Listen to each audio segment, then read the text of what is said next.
Sorry doctor Sen, আপনাকে অনেকক্ষণ বসে থাকতে হলো। না না, ইটস অলরাইট। না না, আপনার মতো বিজি ডাক্তার, বিশেষ করে ডক্টর রায় নিখোঁজ হওয়ার পর তো আপনার উপর প্রচন্ড চাপ পড়ে গেছে ডিপার্টমেন্টের। হ্যাঁ স্যার, না থাকায় চাপটা একটু বেড়েছে, এটা সত্যি।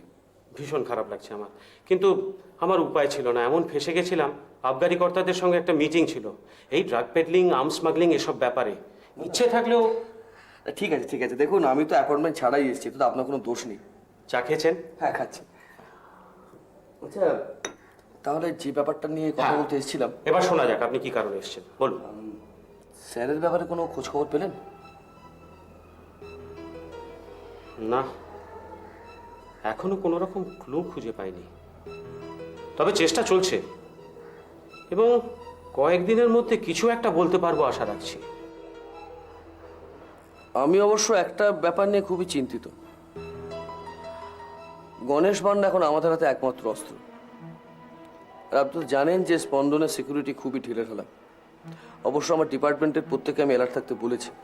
হ্যাঁ, ওর উপরই এখন আমাদের খুব কড়া নজর রাখতে হবে, কারণ গণেশই হচ্ছে ওদের একমাত্র টার্গেট।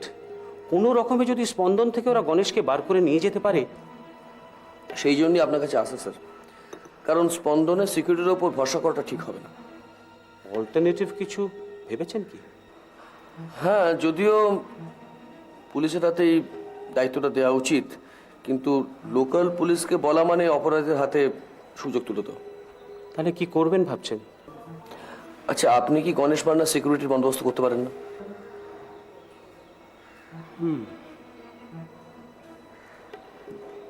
বেশ, আমি তাহলে এখান থেকে একজন কনস্টেবলকে পোস্ট করে দেবো। তবে একটা কথা, আপনাদেরকেও কিন্তু ইকুয়ালি অ্যালার্ট থাকতে হবে। হ্যাঁ, আমরা অ্যালার্ট থাকবো, কিন্তু একজন বিশ্বস্ত পুলিশের লোক হলে। ডোন্ট ওয়ারি, আমি একজন বিশ্বস্ত স্টাফকেই ওখানে পাঠাবো। আজকে খোঁজ নিয়ে দেখছি ও কোথায় পোস্টেড আছে। সম্ভব হলে আজ থেকেই, নয়তো অ্যাট দ্য লেটেস্ট কালকে ওকে ডেফিনেটলি পোস্টিং করে দেবো। কি এবার রিল্যাক্স তো? Thank you sir, thank you very much. Welcome welcome. আপনার কোনো প্রবলেম হলে you contact me and I'll try to sort out your problem. Thank you sir, thank you again. বসুন। না স্যার, আমি বসবো না। আমি ওয়ার্ডে গিয়ে দেখি সমস্ত কাজকর্ম ঠিকমতো হচ্ছে কিনা। সকালে যাওয়ার আগে দেখে গিয়েছিলাম একটা ডায়ালিসিস মেশিন খারাপ হয়ে পড়ে আছে, তা দেখি সমস্ত ডায়ালিসিসগুলো ঠিকমতো হলো কিনা। তা আপনি গিয়েছিলেন কোথায়? লালবাজার। লালবাজার? Yes sir. কেন হঠাৎ লালবাজারে কেন? ওরা কি আপনাকে ডেকেছিল নাকি? না স্যার, আমি গিয়েছিলাম মিস্টার চৌধুরীর কাছে কিছু কথাবার্তা বলতে। তা আপনি গিয়েছিলেন তো অনেকক্ষণ হলো, তাই না? তা প্রায় ঘন্টা তিনেক হবে। আসলে একটা বিশেষ কেস নিয়ে মিস্টার চৌধুরী এমনই বিজি ছিলেন, আমাকে 1.5 ঘন্টা ওয়েট করতে হলো। মিস্টার চৌধুরীর সঙ্গে আপনার এত জরুরি দরকার ছিল নাকি? হ্যাঁ স্যার, বলতে পারেন তাই। গণেশ বান্নাকে নিয়ে এখন আমার মনে একটা ভয় দানা বেঁধেছে, আর তাই আমি গিয়েছিলাম ফর পুলিশ প্রোটেকশন। কারণ লোকাল থানাকে কমপ্লেন করে কোনো লাভ নেই, ওরাই হয়তো গণেশ বান্নাকে সরিয়ে ফেলার চেষ্টা করতে পারে। কেন? আপনার ওয়ার্ডে দুটো নার্স রয়েছে, ওয়ার্ডের বাইরে বয়রা পাহারা দিচ্ছে, তাতেও আপনি সিকিউরিটির অভাব বোধ করছেন? ইয়েস স্যার, দিনের বেলা ঠিক আছে, কিন্তু রাতের বেলা ব্যাপারটা একটু গন্ডগোল। সিস্টাররা ওয়ার্ডের মধ্যে ঘুমোয়, দারোয়ান বাইরে ঘুমের ঘরে ঢোলে, সেই মোমেন্টে যে কেউ ওয়ার্ডে ঢুকে পড়তে পারে। তাই আমার মনে হচ্ছে যে প্রপার পুলিশ প্রোটেকশন যদি থাকে তাহলে কিন্তু ব্যাপার ছিদ্র নিরাপত্তা হয়ে যায়, তাই তো? পুলিশের ওপর তো আপনার দেখছি অগাধ আস্থা। ওই পুলিশ কনস্টেবল যে টুলে বসে ঢুলবে না, তার কি সিওরিটি রয়েছে? না, তার কোনো সিওরিটি নেই, কিন্তু আপনি এইভাবে কেন কথা বলছেন স্যার? ডক্টর সেন, ডক্টর রায়ের অ্যাবসেন্সে নেফ্রোলজি ডিপার্টমেন্টের পুরো দায়িত্ব আপনার উপরে। জানি স্যার, এবং সে ব্যাপারে আমি যথেষ্ট অ্যালার্ট, এবং আমার কাজে আপনি কোনো গাফিলতি খুঁজে পাবেন না। এর আগে যখন স্যার ছিলেন না, আমি যখন কাজের দায়িত্বে ছিলাম, আমার দিকে কেউ কিন্তু আঙুল তুলে কথা বলার সাহস দেখায়নি। এই 3 ঘন্টা যে আপনি বাইরে ছিলেন, এই 3 ঘন্টা আপনার ডিপার্টমেন্টের কোনো ক্ষতি হয়নি? না স্যার, কোনো ক্ষতি হয়নি, কারণ আমি সবাইকে কাজ বুঝিয়ে দিয়ে গেছি, এবং আমি কোনো অপ্রয়োজনীয় কাজে যাইনি, ব্যক্তিগত স্বার্থেও যাইনি। আমি গেছিলাম হসপিটালের স্বার্থে। Doctor Sen, don't get excited, don't get excited. আপনি এই ব্যাপারটাকে যতটা গুরুত্ব দিয়ে ভাবছেন, আমি কিন্তু ততটা গুরুত্ব দিয়ে ভাবছি না। স্ট্রেঞ্জ, আপনার মুখে এই কথা শুনবো স্যার। আপনি কি চান না যে স্যার ফিরে আসুন? আমি নিশ্চয়ই চাই। তার আপনি কি করে মনে করছেন যে যে কাজটা আমি করছি এটা প্রয়োজন নেই? আপনি ব্যাপারটা নিয়ে একটু বেশি ভেবে ফেলেছেন। ও আই সি। স্যার, আমার তো মনে হচ্ছে আপনিও সুপারের মতো। Okay sir, I am sorry. Doctor Roy এখন নেই, আমি ডিপার্টমেন্টের হেড। আমি মনে করছি যে গণেশ বান্না is a patient, a very delicate patient who needs police protection, এবং সেই জন্য আমি মিস্টার চৌধুরীর কাছে গিয়েছিলাম for police protection and he has gladly accepted that. আপনি মনে করতে পারেন এটা আমার ডিসক্রিমিনেশন, সো আই ডান ইট। যদি আপনার কিছু বাড়াবাড়ি মনে হয়, I am helpless, sorry sir.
জিভে তলে আমি দুটো সরবেটের জিভে তলে দিয়ে দিলাম। আবার কি হলো ডাক্তারবাবু? কি আবার হবে বাবা, স্ট্রোক হয়েছে। হ্যাঁ, যত তাড়াতাড়ি পারো হসপিটালে নিয়ে যাও। সে কি, এত কষ্ট করে পেসমেকার বসানো হলো, তারপর আবার স্ট্রোক? তোমার মতো শিক্ষিত লোকের কাছ থেকে তো আমি এই ধরনের কথা আশা করিনি। স্ট্রোকের সাথে পেসমেকারের কি সম্পর্ক রয়েছে? পেসমেকার থাকলেও যে কোনো লোকেরই স্ট্রোক হতে পারে। কিন্তু কিন্তু ডক্টর লাহিড়ী যে বলেছিলেন। কে কি বললো সেটা জেনে তো আমাদের কোনো লাভ নেই। আমাদের যেটা করার সেটাই করতে হবে। ওনাকে ইমিডিয়েটলি হসপিটালাইজ করতে হবে। আমি সরবিটেট দিয়ে গেলাম, এখন যা করার হসপিটালে করবে, আমার আর কিচ্ছু করার নেই। আগে পেসমেকারটা বসানোর আগে ইকোকার্ডিওগ্রাম করে দেখে নেওয়া যে কোথাও কোনো ব্লকেজ আছে কিনা। তাছাড়া ব্লকেজ থাকলে তারপরে অ্যাঞ্জিওপ্লাস্টি করে সে জায়গায় সারিয়ে তোলা দরকার, তারপর তো পেসমেকার বসাবে। তা না, তাড়াতাড়ি পেসমেকারটা বসিয়ে যত সব নাম করা ডাক্তার, কেন যেটা ডাক্তার হয় বুঝতে পারি না। আচ্ছা, তো বড় বাজারে গদিতে বসলে অনেক পয়সা, অ্যাটলিস্ট রোগীগুলো তো প্রাণে বাঁচত। না না বাবা, তুমি এরকম পাগল হলে তো চলবে না। যেটা তাড়াতাড়ি করো সেটা করো, তাহলে তো মুশকিলে পড়বে। বাবাকে ইমিডিয়েটলি হসপিটালাইজ করো। হ্যাঁ, আর হ্যাঁ, ফ্রম টাইম টু টাইম বাবা কেমন থাকে তুমি কিন্তু আমাকে জানাবে, ঠিক তো? চল।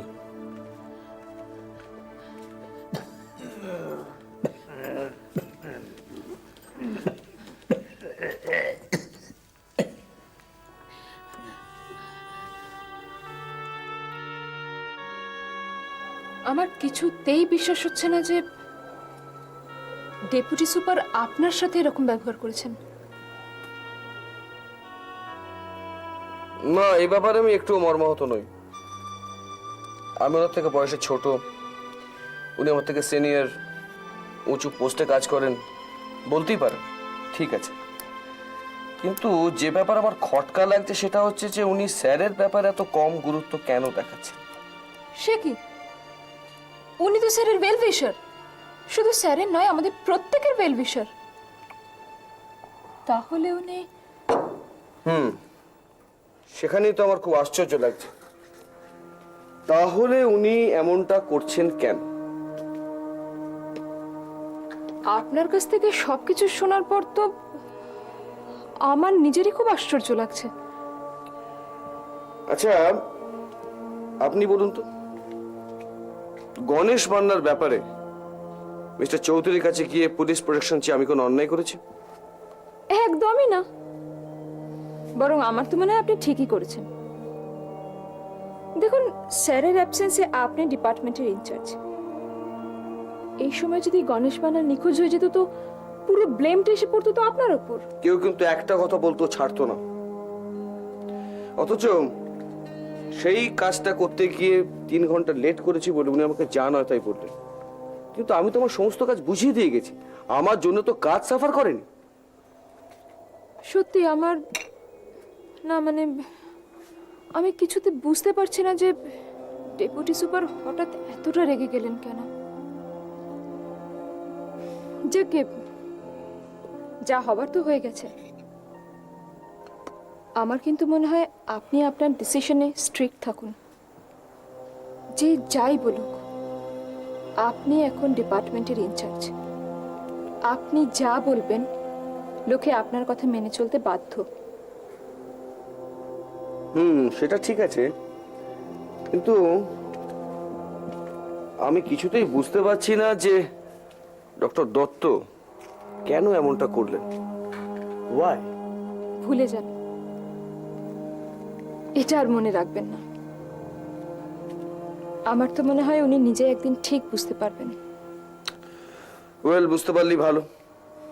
এমনিতে আমরা একটা ক্রাইসিসের মধ্যে দিয়ে যাচ্ছি, এই সময় ওনার মতো লোক যদি এরকম বিহেভিয়ার করেন তাহলে তো। যাকে স্যার, আমি এখন চলি। আসো। ও হ্যাঁ, ভালো কথা। দেখুন, আপনাকে আমি বলেছিলাম ওয়ার্ডে নজরদারি করতে, কিন্তু এটা কিন্তু বলে নিচ্ছে সবাইকে জানিয়ে করতে। কেন বলছি কথাটা আপনি বুঝতে পারছেন? সেদিন সম্বুদ্ধকে সরাসরি ট্যাবলেট খাওয়ানোর ব্যাপারে আমার সঙ্গে কথা বলতে বললেন কেন? এটা করে আপনি ঠিক করেননি। আরে যদি ভুল করে কোনো ভুল ওষুধ কি খাওয়ানো মুশকিল? হয়ে যায়। আপনি তো একজন সিস্টার, আপনি তো ঠিক ওষুধটাই দেবেন। আর তাছাড়া সম্বুদ্ধ যে ওষুধটা প্রেসক্রাইব করেছিল সিম্পল একটা প্রেশার কমানোর ওষুধ। ঠিক আছে, সেরকম হলে আপনি মেট্রোর চেম্বার থেকে আমাকে একটা ফোন করে দেবেন, এটা চুকে যাবে। ওকে? আমি নিজেও এটা নিয়ে পরে ভেবেছিলাম। সত্যি বোধহয় আমার সেদিনকে ওরকম সরাসরি বলাটা ঠিক হয়নি। আর তার চেয়ে বড় কথা, একজন সিস্টার হয়ে একজন ডাক্তারের মুখের উপর কথা বলাটা। ঠিক আছে, আমি ওনার কাছ থেকে ক্ষমা চেয়ে নেব। That's good, that's good gesture on your part. তাতে সম্বুদ্ধর ক্ষোভও কিছুটা কমবে। শুনুন, তাই বলে নজরদারিটা কিন্তু বন্ধ করে দেবেন না। আমি যেটা বলতে চাইছি, আপনি যে কাজটা করবেন খুব ট্যাক্টফুলি করবেন, মানে ভেবে চিন্তে নজরদারি করবেন, কেমন?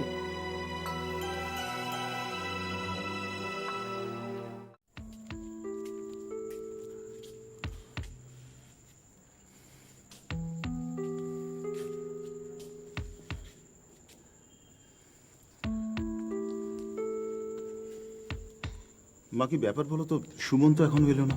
যা না, খবর পাইনি হয়তো। আমারও মনে হচ্ছে সেটাই হবে। চলো, তোমাকে বাড়িতে পৌঁছে দিয়ে আসি। আমি থাকি না।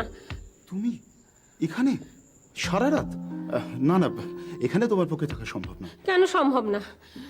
মা, তুমি বুঝতে পারছো না, এখানে শুধু শুধু কষ্ট করে কি লাভ বলো তো? দেখো, আমি তো আছি এখানে, যা দরকার আমি সব সামলে নিতে পারবো। তাছাড়া সুমন তো চলে আসবে। চলো, তোমাকে বাড়িতে পৌঁছে দিয়ে আসি। তোমাকে বাড়িতে পৌঁছে দিয়ে আবার আমাকে ফিরতে হবে তো। মা চলো, ওঠো। বেশি রাত হয়ে গেলে আমার ফিরতে আবার অসুবিধে হবে। ওরা মানুষটাকে চিকিৎসা করছে না, ফেলে রেখে দিয়েছে। এখনো পর্যন্ত একজন ডাক্তারও দেখতে এলো না। দেখো, রাউন্ডের তো সময় হয়ে গেছে। আমি বলছি যে কোনো ডাক্তার আসবে, এসে ভিজিট করে যাবে। তুমি এসব ভেবে আর সময় নষ্ট করো না। চলো, তোমাকে পৌঁছে দিয়ে আসি। চল। আরে ওই তো সুমন্ত এসে গেছে। কিরে, কখন ভর্তি করলি? এই তো ঘন্টা দুয়েক হয়েছে। আচ্ছা, ভর্তি করিয়েও কোনো লাভ হলো না বাবা। এখনো পর্যন্ত একজন ডাক্তারও দেখতে এলো না। সে কি, ডাক্তার লাহিড়ী চেম্বারে নিয়ে যাসনি? গিয়েছিলাম তো, চেম্বারে প্রচন্ড ভিড়। ওইখানে কি সব ওই গাড়ি ঠাড়ি উনি পেয়েছেন, সেসব নিয়ে নাকি উনি খুব ব্যস্ত। বাহ, তাই বলে কি মেসোমশাই বিনা ট্রিটমেন্টে পড়ে থাকবে নাকি এখানে? বললাম তো, আজকে তো রিকোয়েস্ট করলাম, বললেন যে আরো মেয়েকে খবর পাঠাবে, কিন্তু জানি না এখন উনি বাড়িতে থাকবেন কি। আশ্চর্য, তোরা চুপ করে বসে আছিস কি করি? সোজা ডাক্তার লাহিড়ীর চেম্বারে ঢুকে যেতে পারলি না? উনি গাড়ি পেয়েছেন, আরে উনি গাড়ি পেয়েছেন বলে মেসোমশাই জীবন নিয়ে টানটানি হবে নাকি সেই আনন্দে? শোন না, তুই এত মাথা গরম করিস না। দেখ, এখন তো ভিজিটিং আবার হয়তো পরে ওয়ার্ডে আসতেও তো পারে। শোন, তুই এখানে একটু থাক, আমি মাকে বরঞ্চ বাড়িতে দিয়ে আসি। আমি ঘন্টা দেড়েকের মধ্যে ফিরছি, বুঝেছিস? আচ্ছা, তুই যা, আমি আছি এখানে। হ্যাঁ, চলো। মাসিমা, আপনি কোনো চিন্তা করবেন না। আমি বাড়িতে বলে এসেছি আমি আজ রাত্রে অমুর সাথে এখানেই থাকবো। আপনি বরং বাড়িতে গিয়ে একটু রেস্ট নিন। আর রেস্ট? তোমার মেসোমশাইয়ের এই অবস্থা। মাসিমা, আপনি এখনই কেন ভেঙে পড়ছেন? ওনাকে যখন একবার ভর্তি করানো হয়েছে এখানে, তখন কেউ না কেউ নিশ্চয়ই একজন দেখবেন। আপনি বরং এগুন, নইলে অনেক দেরি হয়ে যাবে। চলো মা। সুমন্ত, হ্যাঁ। তুই এটা একটু রাখ, যদি কখনো মানে কোনো দরকার হয় আর কি। আচ্ছা আচ্ছা, তুই চিন্তা করিস না। এসো মা, এসো। আসুন মাসিমা।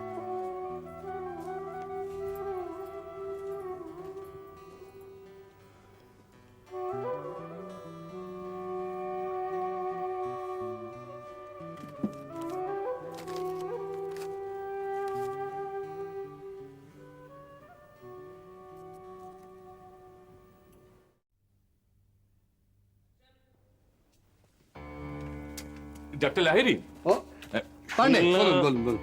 আমি শুনলাম যে আপনাকে নাকি আরেকটা নতুন গাড়ি অফার করা হয়েছে। ও আপনারা শুনেছেন? কোত্থেকে শুনলেন? তবে আপনি নিজে না জানালে কি হবে, এইসব ইন্টারেস্টিং খবরগুলো আমরা কিন্তু ঠিক জেনে ফেলি। না না তেমন কিছু নয়। আসলে পিএসএল ফার্মাসিউটিক্যালের পরে ওই মেডিকো ইন্ডিয়া একটা টার্গেট দিয়েছিল এবছরে, সেটাকে আমি রিচ করেছি। তাই এবার প্ল্যান করেছি আমাকে একটা গাড়ি দেবে। আর আপনি তো জানেন যে গাড়ির আমার বড্ড শখ। হ্যাঁ, তবে একটা গাড়ি 6 মাসের বেশি চড়তে আমার ভালো লাগে না। এক্স্যাক্টলি, এই ধরনের শখ না স্যার এই আপনাদের মতন মানুষদেরই। By the way, PSL pharma আপনাকে নতুন যে গাড়িটা দিল, আই মিন জিন, কই সেটা নিয়ে তো আপনি স্পন্দনে আসেন না। ওটার কথা আর বলবেন না, ওটা পড়েছে আমার মিসেসের খপ্পরে। আপনি তো জানেন যে ওরা আবার ওই ছোট কিউট গাড়ি চড়ার ভীষণ বাতি। কি ব্যাপার? স্যার মেসমশাইকে তো আবার ভর্তি করানো হয়েছে।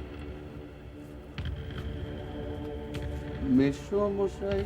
স্যার অবিনাশ কুণ্ডু, যার বুকে কিছুদিন আগে আপনি পেসমেকার বসিয়েছেন। রাইট, হ্যাঁ। কি কি ব্যাপার স্যার? স্যার আমি জানতে চাইছি কেমন আছেন এখন উনি? আই এম সরি ভাই, আমি তো দেখিনি ওকে। ডক্টর হালদার দেখেছেন, আমি ভিজিট করতে পারিনি, ভীষণ বিজি ছিলাম। ঠিক আছে, দেখে নেবো। সে কি স্যার, আমি যে শুনলাম ওনার খুব সিরিয়াস কন্ডিশন। সো হোয়াট, আমি কি করতে পারি? শুনুন শুনুন, এখানে যখন এসেছেন নিশ্চয়ই প্রপারলি ট্রিটেড হচ্ছেন। আমি জানি স্যার, কিন্তু তবু আপনি যদি নিজে একবার দেখতেন তাকে ভালো হতো। স্যার আপনি you people are really really very funny. না স্যার, শুনুন, আপনি দেখছেন আমি বেরিয়ে যাচ্ছি, ব্যস্ত আছি, সঙ্গে ডাক্তারবাবু রয়েছেন, কথা বলছি, আপনি বুঝতে পারছেন না? ও হয়তো ডিস্টার্ব করছে। প্লিজ এভাবে ডিস্টার্ব করবেন না। পান্ডে, কি বেরোবেন না নাকি? আসুন, Sorry, আসুন, আমি- আসুন, আসুন। পরে কথা বলছি। চলুন তাড়াতাড়ি চলুন। না ডাক্তার লাহিড়ী, হ্যাঁ। অ্যাকচুয়ালি আমি যেটা জিজ্ঞেস করছিলাম, বলুন। আপনি নতুন যে গাড়িটা পাচ্ছেন সেটা কোন গাড়ি? Bolero break free. আসুন।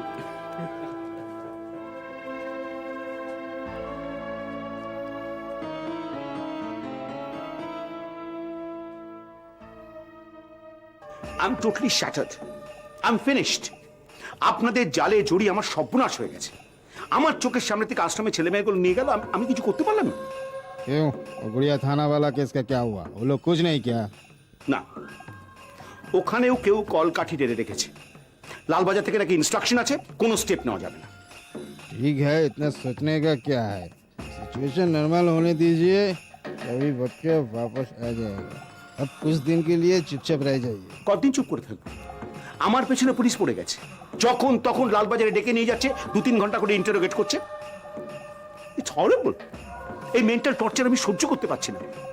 हाँ हाँ, कुछ दिन के लिए ठंडे दिमाग से काम लीजिए। How long should I keep my cool? How long? কতদিন মাথা ঠান্ডা রাখবো? এদিকে জগদীশ বাবু দুবেলা ফোন করছেন, ওনার উপরে চাপ বাড়ছে।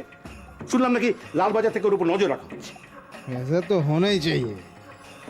कभी कभी कुछ प्रेशर तो लीजिए अभिजीत बाबू। আমার কথা একটু ভাবো। আমি অনেকবার বলেছিলাম আমার একটা সোশ্যাল প্রেস্টিজ আছে, আমার রেপুটেশনের কথা ভেবে কাজটা করবেন। এমন ক্যালাস ভাবে ব্যাপারটা ডিল করলেন আপনারা। इतना चकते क्यों हो? कुछ दिन ठहरिए, फिर देखेंगे सब कुछ नॉर्मल हो गया। আচ্ছা, আমি একটা কথা বুঝতে পারছি না, যেখানে ডক্টরকে আপনার কবজা করে ফেলেছেন সেখানে গণেশ মান্নাকে কবজা করতে অসুবিধা কোথায় হচ্ছে? What is the reason of the delay?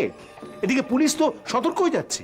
अगर डॉक्टर हमारा कब्जे रहते तो इतना सोचने का बात ही नहीं था। वो बच्चा को कब नौदागर कर देता। তার মানে what do you mean? Doctor? हाँ, यही तो रोने का बात है कि वो डॉक्टर यहाँ नहीं है। दूसरा गांव का काम है ये। ও মাই গড, ডক্টরকে অন্যরা কিডন্যাপ করে নিয়ে গেছে। তারা কারা?